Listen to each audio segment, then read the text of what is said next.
till we achieve our goal. If we do not win the race, what should we do? In case if we do not win the race, we should try again.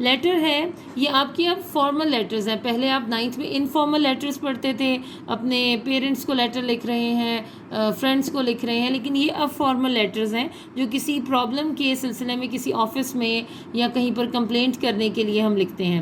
Right a letter to the chairman LDA. LDA کیا ہے؟ جیسے اسلام آباد میں CDA ہے, capital development authority, اسی طرح یہ Lahore development authority ہے LDA. Inform him about the bad condition of roads in your locality. تو اس کا طریقہ وہی ہوگا جیسے ہم پہلے ایگزامینیشن ہال لکھتے تھے, اسی طرح دا چیئرمین, دا کا T کیپٹل ہے اور چیئرمین کا C اور پھر کوما, دا چیئرمین L.D.A. LDA یہ کیپٹل میں لکھیں گے LDA اور اس کے بعد کوما اور لاہور, کیونکہ یہ LDA کو لکھ رہے ہیں تو پھر لاہور ہی جا رہا ہے اس لیے آپ لاہور لکھیں گے, اور لاہور کا L کیپٹل فل سٹاپ. اب اس میں جو فارمل لیٹرز ہوتے ہیں سبجیکٹ بھی لازمی لکھنا ہوتا ہے کہ آپ کس موضوع پر یہ خط لکھ رہے ہیں. سبجیکٹ ہے road repair. Dear sir comma it is, یہاں پر ان نہیں لکھا ہوا, آپ خود ایڈ کر لیجئے. It is in your kind information that the condition of roads in our locality is the worst. Everyone is facing the difficulty on the road.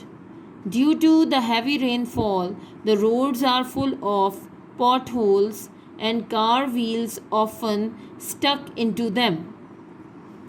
As officials of your department have visited the area and you are well aware of the bad situation, you must have taken some measures up till now. Anyhow, you must send a repair team to this area as soon as possible. Expecting an early action. Yours sincerely, XYZ. اور آپ کو پتہ ہے کہ sincerely میں آپ یا کوئی بھی اس طرح اپوسٹرافی نہیں ڈالیں گے, اور یہ یورز میں بھی اپوسٹرافی نہیں ہوتی. بچے اکثر یہ غلطی کرتے ہیں, تو آپ اس طرح کا کوئی کام نہیں کریں گے اس میں یورز میں.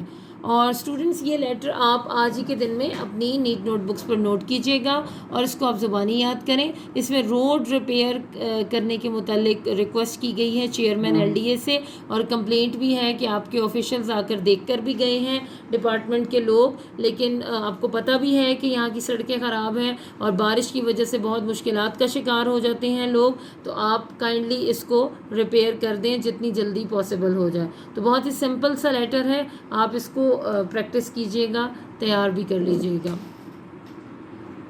جی اسٹوڈنٹس, ہمارے آج کے فریزل وربز ہیں 26 سے لے کر 30 تک. پہلا ہے ڈپینڈ آن, انحصار کرنا. Don't depend on others. اگلا ہے ڈیلیور ٹو, حوالے کرنا. He delivered the mail to CDA. Died of, بیماری سے مرنا. He died of cancer. Die for, کسی کے لیے مرنا. Soldiers die for the motherland. اور لاسٹ ہے ڈریم آف, خواب دیکھنا. I dream of a peaceful آر. تو آپ کے یہ آج 5 فریزل وربز ہیں جو آپ نے آج کے دن میں یاد کرنے ہیں, ان کو نوٹ کرنا ہے. السلام علیکم اسٹوڈینٹس, آج آپ کا ڈے 7 ہے اور اردو کا ڈے 2 کا کام ہم آج کریں گے. جی اسٹوڈینٹ, ہم یہاں سے آگے پڑھیں گے پیج نمبر 33 پہ. میں تو آگے بڑھ رہی تھی مگر ہاتھ پاؤں کانپ رہے تھے, ڈر سے نہیں حیرانی سے کہ یا اللہ یہ کون لوگ ہیں. میں جاگ رہی ہوں یا خواب میں یہ پرستان کی سیر ہے, اور اگر جاگتے میں کوئی پری یا دیو مجھے یہاں اڑا لایا ہے تو دیکھیے گھر الٹا جانا بھی ہوتا ہے یا نہیں. اسی سوچ میں تخت کے پاس پہنچ کے گئی. بادشاہ میری گھبراہٹ دیکھ کر مسکرائے اور بادشاہ بیگم نے مجھ سے کہا آؤ سیدانی بھی آؤ, مزاج تو اچھے ہیں, میں نے سنا ہے راستے میں تم بہت ڈری. میں بولی حضور کو دعا دیتی ہوں, حضور ڈرنا کیسا, وہ تو اللہ تعالیٰ نے مدد کی, نہیں تو جان نکلنے میں کسر ہی کیا رہ گئی تھی. صدقے مولا کے نام پر بادشاہ اور سارے درباری سرو قد کھڑے ہو گئے اور بادشاہ فرمانے لگے سیدانی بھی تم جانتی ہو ہمارے ہاں اس نام کی کتنی عزت ہے. یعنی جیسے ہی سیدانی بھی نے اللہ کے رسول صلی اللہ علیہ وسلم کا نام لیا, حضرت علی کا نام لیا, تو صدقے مولا کے نام پہ سے مراد مولا حضرت علی کرم اللہ وجہ کو کہتے ہیں نا, تو پھر وہ سارے کے سارے درباری جو ہیں وہ کھڑے ہو گئے. میں نے دل میں خدا کا شکر ادا کیا کہ جو کچھ بھی ہو یہ لوگ مسلمان ہیں اور آپ کسی بات کا ڈر نہیں. بادشاہ بیگم ہم کو گناہگار نہ کرو. ایک کرسی کی طرف اشارہ کر کے بولی بیٹھ جاؤ. ہاں تم ڈری کیوں تھی؟ میں نے کہا سرکار ڈرنے کی بات کیوں نہ تھی، ایک اکیلی دوسرے سنسان جنگل، پھر جو میرے ساتھ تھا اس کی صورت ایسی ڈراؤنی تھی کہ میرے اوسان جاتے رہے۔ یہ سن کر شہزادی خوب ہنسی اور بولی اما بیگم بکر گدا موا بڑا شریر ہے، یعنی وہ جو بندہ اس کو لینے گیا اس کا نام بکر گدا تھا، اس نے کہیں اپنی شکل دکھا دی ہوگی۔ اب میرے پیٹ میں پھر ہول اٹھنے لگے کہ یہ ساری صورتیں بھی نقلی نہ ہوں، اور بولا کر چاروں طرف دیکھنے لگی۔ بادشاہ بیگم سمجھ گئی کہ شہزادی کی باتوں سے سیدانی بی کے دل میں ہماری صورتوں کی طرف سے کچھ شبہ ہوا ہے۔ وہ مسکرا کر بولی سیدانی بی ڈرو نہیں، یہ ہماری سب کی شکلیں اصلی ہیں، بلکہ پریزادوں کی ساری ایسی ہی خوبصورت شکلیں ہیں جیسے تم دیکھ رہی ہو۔ میری لڑکی سہیل پری نے جس کا ذکر کیا ہے وہ جن ہے، اور جن البتہ وضع کی شکلوں کے ہوتے ہیں۔ خاطر جمع رکھو، تمہارے سامنے کوئی جن یا دیو بری صورت بنا کر نہیں آئے گا۔ اتنے میں کھانوں کے خوان اترنے لگے، اس کو خوان نہیں پڑھنا، ٹھیک ہے، خوان نہیں پڑھنا۔ خاصا چنا گیا۔ کھانا کیا تھا؟ اللہ کی قدرت کا کرشمہ تھا۔ ایک ایک بالش کے پودے پھلوں پھولوں سے لدے ہوئے سامنے تھے، خوشبو کی لپیٹیں آ رہی تھیں، مگر میں کھاتی کیا؟ نہ کسی قسم کی روٹی تھی، نہ سالن، نہ پلاؤ تھا، نہ زردہ۔ ہکا بکا ایک ایک کا منہ دیکھ رہی تھی کہ بادشاہ بیگم مسکرا کر بولی سیدانی بی دیکھتی کیا ہو، کھاتی کیوں نہیں؟ یہ پرستان کا کھانا ہے، تم مہمان ہو، ہاتھ بڑھاؤ تو اور بھی کھائیں۔ میں نے کہا سرکار کوئی کھانے کی چیز ہو تو کھاؤں، یہ تو نگوڑے درخت ہیں اور ان میں جو پھل لگے ہوئے ہیں وہ بھی اللہ مارے سچ مجھ کے دکھائی نہیں دیتے۔ شہزادی الڑ نے میرے اس کہنے پر ایک فرمائشی کہا لگایا اور کہنے لگی سیدانی بی جیسا سنا تھا کہ آدم ذات بڑا بھولا ہوتا ہے، تمہیں ویسا ہی پایا۔ تم بسم اللہ کر کے کوئی پھل تو توڑو اور کھاؤ، تو جس کھانے کا خیال دل میں کرو گی وہی مزہ آئے گا۔ بیگم یقین تو مانو، ایک زرد جو پھل توڑ کر میں نے منہ میں رکھا، کیا کہوں، دلی میں بھی ایسے ذائقہ کا بونٹ پلاؤ کھایا نہ ہوگا، یعنی وہ بونٹ پلاؤ پکا کے چھوڑ گئی تھی نا، تو وہ اس کو وہی ذائقہ آیا۔ میر صاحب کی بیوی بونٹ پلاؤ تو جو گھر میں چھوڑائی تھی وہی پہلے یاد آیا۔ بڑی لڑکی، قلعے میں تو آپ بہت جایا کرتی تھی، کیا وہاں میں بھی ایسے مزے کا پلاؤ نہیں کھایا؟ سیدانی حسینی بادشاہ کے خاص رکابدار کے ہاتھ بڑے بڑے تعریفی کھانے 20 مرتبہ کھائے ہوں گے، مگر بیوی وہ بو باس اور وہ آب و نمک ہی کچھ اور تھا۔ ہاں تو بہن پھر کیا تھا، جو کھانے کھائے تھے بلکہ جن کا نام ہی سنا تھا ان کا خیال کرتی گئی، اور اللہ تیری شان وہی مزہ آتا گیا۔ اچنبے کی بات تھی کہ جب ایک پھل توڑتی تو دوسرا اس کی جگہ فوراً نکل آتا۔ پھولوں کلیوں کو جو چکھا مٹھائیاں تھیں، ایسی نفیس ہلکی خوش ذائقہ کہ ہر نوالے میں روح تازہ ہوتی چلی گئی۔ پیاس معلوم ہوئی تو پانی کا خیال آتے ہی یاقوت کا گلاس خود بخود آ کر میرے منہ سے لگ گیا۔ یاقوت کا گلاس اور ایسا حباب کہ باہر سے پانی جھم جھم کرتا دکھائی دیتا تھا۔ ڈر کے مارے میں نے زور سے ہونٹ بھی نہ بھینچے کہ کہیں کنارہ ٹوٹ کر منہ میں نہ چپ جائے۔ اللہ پانی کو نہ پوچھو، ایسا میٹھا، ایسا معطر، ایسا سفید پانی تو نہیں ہوتا، نہ جانے کیا چیز تھی۔ سب کے بعد میں نے سوچا کہ پتوں کو بھی دیکھنا چاہیے، ساتھ ہی پان کا بھی خیال آیا۔ میں پان آج بھی بہت کم کھاتی ہوں، لیکن کھانا کھا کر 2 وقت تو ضرور کھانے کی عادت ہے۔ اب جب پتہ توڑتی ہوں تو پان کی خوشبو منہ میں جو رکھا تو یہ معلوم ہوا کہ عطردان میں رکھی ہوئی گلوری قلعے میں آ گئی۔ کہتے ہیں کہ محمد شاہ رنگیلے کو کلہ بائی جیسا پان کھاتی تھی لال قلعے میں، تو اس سے پہلے نہ اس کے بعد کسی کو نصیب ہوا، مگر میں کہتی ہوں اگر وہ پرستان کے اس پتے کو صرف ایک دفعہ سونگھ لیتی تو ساری عمر سر دھنتی رہتی۔ سر دھننا بھی ایک محاورہ ہے نا۔ مشک و عنبر پڑے ہوئے کتھے اور سچے موتیوں کے چونے کا پان بھی اس کے آگے بے حقیقت ہے۔ جب سانس لیتی تھی تو نئی سے نئی خوشبو کی لپیٹیں آتی تھیں۔ اب بہن بادشاہ بیگم نے جس کا نام زمرد پری تھا، توشہ خانے والوں کو حکم دیا کہ شہزادی کے کپڑے لاؤ۔ کشتیوں پر کشتیاں، تھان پر تھان چلے آنے لگے۔ کپڑوں اور گوٹا کناری کو دیکھ کر میری تو عقل جاتی رہی۔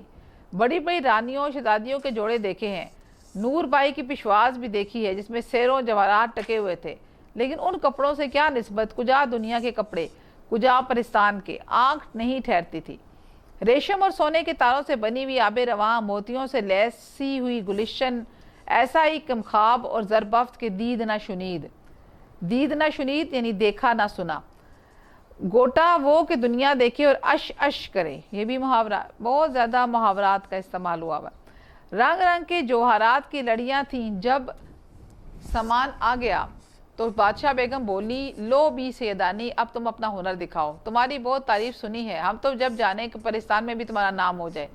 میں دل میں تو بہت پریشان ہوئی کہ یا اللہ میں یہاں کیا کاریگری دکھاؤں، کون سی وضع ٹانکوں کہ ان کے لیے نئی ہو، مگر زبان سے کہا حضور اللہ مالک ہے، وہی آبرو رکھنے والا ہے، صبح ہونے دیجئے، جو کچھ مجھے آتا ہے حاضر ہوں۔ وہ ہنس کر بولی سیدانی بھی پاکستان میں نہ دن ہوتا ہے نہ رات، ایک ہی موسم اور ایک ہی وقت رہتا ہے، تم جب چاہو کام شروع کر دو۔ میں نے تعجب سے عرض کیا تو یہاں لوگ سوتے نہیں؟ کہنے لگی یہاں سونے کا کیا کام، نیند پاکستان میں نہیں آتی، ہمارا مشغلہ تو 8 پہر سیر سپاٹے ہیں، پاکستان سے جی اگتایا تو دنیا والوں کے خوابوں میں چلے گئے۔ سبحان اللہ، ایسی ایسی باتیں لکھی ہوئی ہے کہ انسان جی۔ بہن میں نے دیکھا ہے کہ واقعی نیند کا نام بھی آنکھوں میں نہیں، نہ پیٹ میں گرانی، نہ سر بھاری، نہ انگڑائیاں، نہ جمائیاں، سوچا کہ دیر کیوں لگائی جائے، قطر بیونت کا سامان تو موجود ہی تھا، اللہ کا نام لے کر جوڑے قطرنے لگی اور اسی وقت سے سینے اور ٹانکنے کا لگا دیا۔ ادھر میں ایک طرف بیٹھی ہوئی اپنے کام میں مصروف تھی، ادھر ناچنے گانے والی پریوں کے تخت اتر رہے تھے، ایک سے ایک طرح دار اور ایک سے ایک شوق، اپنے فن میں استاد، نہ کانوں نے کبھی ایسا گانا سنا تھا نہ آنکھوں نے ایسے ناچ دیکھے تھے۔ آوازیں تھیں کہ جیسے کوئلیں مل کر کوکیں، ناچ تھا کہ ہوا میں جیسے تتلیاں اڑ رہی تھیں۔ کیا پوچھتی ہو بیگم، خدا کی قدرت کا تماشا، لیکن مجھے تو اپنی فکر تھی کہ کہیں جلدی کام نپٹے اور چھٹکارا پا کر گھر جاؤں۔ ذرا کی ذرا آنکھ اٹھا کر دیکھ لیتی اور اپنی سوئی چلانے لگتی۔ اس کی کارسازی کے قربان صدقے مشکل کشا کے عقل نے ایسا کام دیا کہ اور پہلے ہی جوڑے میں واہ واہ ہو گئی۔ شہزادی کا چہرہ بھی خوشی کے مارے پھول کی طرح کھل گیا۔ اب کیا تھا، میرے ہاتھ پاؤں میں گھوڑے لگے۔ ہاتھ پاؤں میں گھوڑے لگ جانا جو ہے اس کا مطلب ہوتا ہے تیز ہاتھ پاؤں چلنا، ٹھیک ہے۔ دنوں کا کام گھڑیوں میں ہونے لگا، کہانی بہت لمبی ہے، کہاں تک کہوں، جس کام کی آدمی دھن باندھ لے وہ ہو ہی جاتا ہے، یعنی کام شروع کرے تو ہو ہی جاتا ہے۔ ہم ابھی آپ کو محنت کی بات بتا رہے تھے، یہ وہی چیز ہے کہ آدمی سوچ لے کہ میں نے وہ کام کرنا ہے تو وہ کام ہو جاتا ہے، کتنا ہی ناممکن کیوں نہ ہو۔ آخر سارے جوڑے سل بھی گئے اور ٹک بھی گئے۔ کتنے دن لگ گئے یہ کون کہہ سکتا ہے، وہاں دنوں کا حساب ہی نہ تھا۔ ہاں اگر یہاں اتنا کام کرتی تو خدا جھوٹ نہ بلوائے میرے اکیلے ہاتھ پر 1 سال سے کم نہ لگتا۔ اس عرصے میں ساری پریاں خاص طور پر شہزادی مجھ سے بہت محبت کرنے لگی تھی۔ خالہ سیدانی کہتے اس کا منہ سوکھتا تھا۔ گھنٹوں میرے پاس بیٹھی رہتی اور مجھ کو سوئی چلاتے دیکھا کرتی۔ تم جانو پاس رہے کا بڑا اثر ہوتا ہے، مجھے بھی اس کی بولی بالی شکل پر پیار آتا تھا، مگر دل کو کیا کرتی، یہ نگوڑا تو یہاں پڑا ہوا تھا، گھر کی یاد چین نہ لینے دیتی تھی۔ ہائے اپنا کھنڈلا، پرستان میں بھی نہیں بولتا تھا، کھنڈلا مطلب وہ جس کے اوپر بیٹھ سویا کرتی تھی۔ آخر جب سارا کام ان کی مرضی کے مطابق ہو گیا تو میں نے کہا حضور خدا نے مجھے سرخرو کیا ہے، مولا نے میری آبرو رکھ لی ہے، سرکار کی شہزادی کی شادی اور شہزادی کو جوڑے پہننے مبارک ہوں، اب لونڈی کو رخصت کیجیے۔ بادشاہ بیگم بولی سیدانی بھی ہمارا جی چاہتا ہے کہ شہزادی کی شادی دیکھ کر جاؤ۔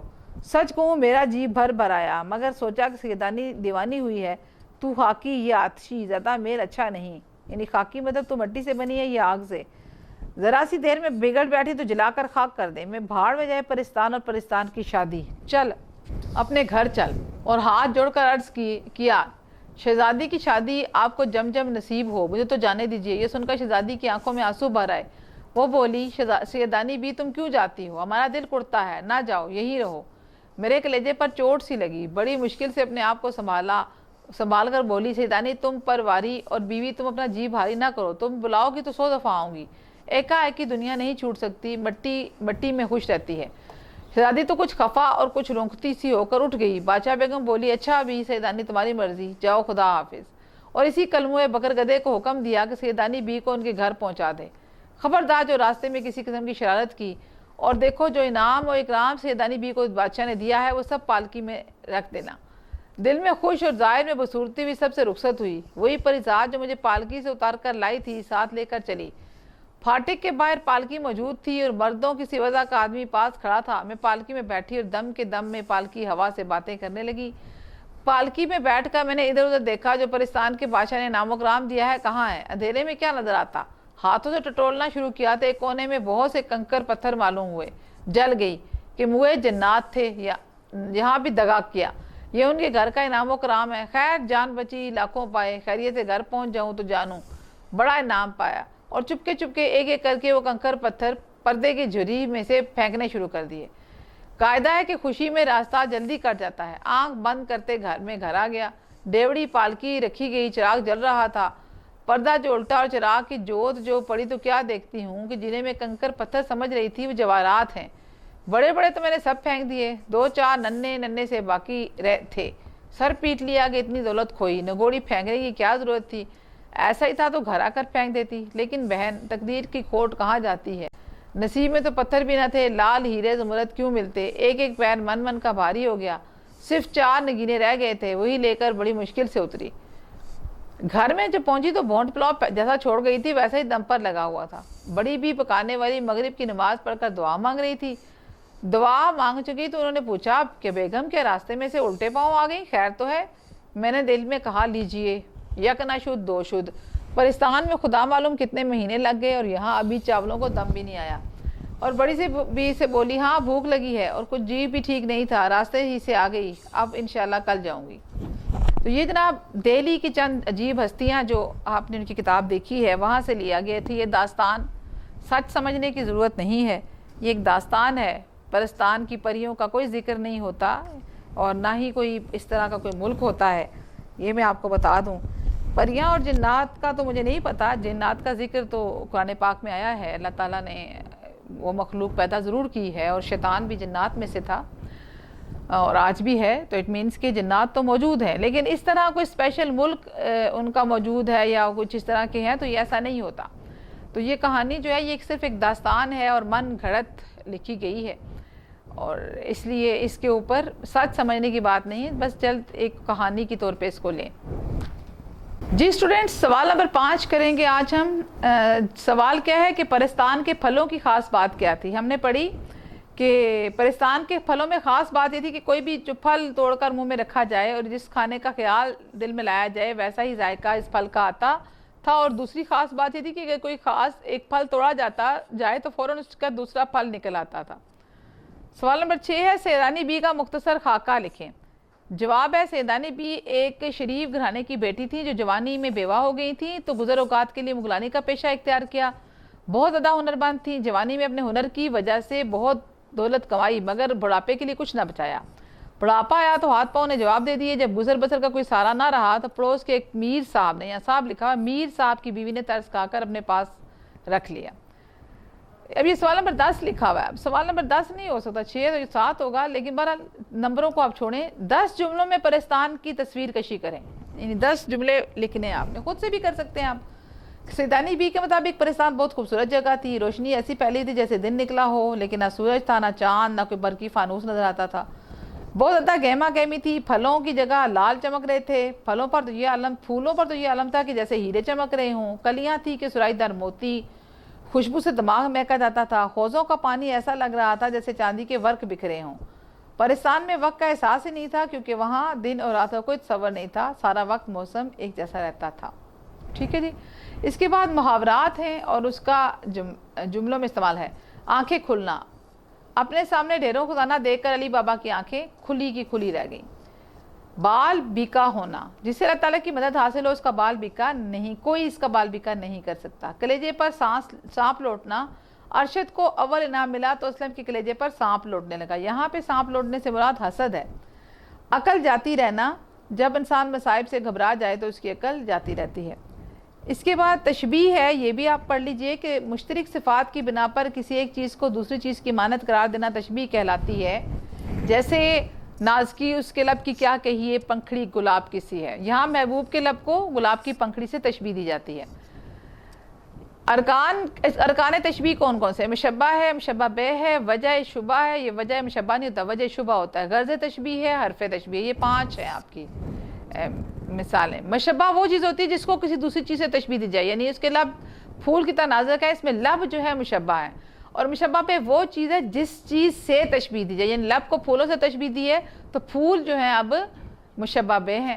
وجہ شبہ کیا ہے کہ جس مشترک صفت کی وجہ سے تشبیہ دی جائے، یعنی نازک یعنی ملائم، اور غرض تشبیہ سے مراد وہ سبب ہے جس کے تشبیہ کا سہارا دیا جاتا ہے، یعنی اس کی اب غرض کیا ہے کہ اس کے پھولوں کی نزاکت کو بیان کرنا ہے۔